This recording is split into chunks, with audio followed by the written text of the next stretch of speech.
सबैलाई नमस्कार। म छविलाल पाण्डे। आज 2000 मिति 2082 साल 11 महिना 7 गते रमजान सुरु भयो। सबैलाई नै थाहा होला त रमजानको महिना भनेको कस्तो हुन्छ र रमजानको महिना 1 महिना पुरा उपास गर्ने हो र उपास गरेपछि लास्ट दिन ईद मनाइन्छ। सबैलाई खुसियाली हुन्छ।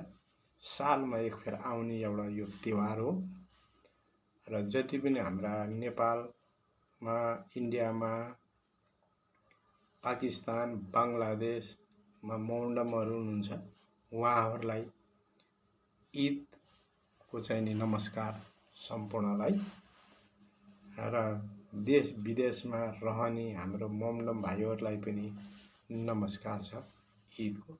र ईद राम्ररी गरौँ र राम्ररी बसौँ। ईदको खुसियाली सबैले चाहिँ गरौँ। यति हुँदै म बिदा हुन्छु। नमस्कार। छविलाल पाण्डे।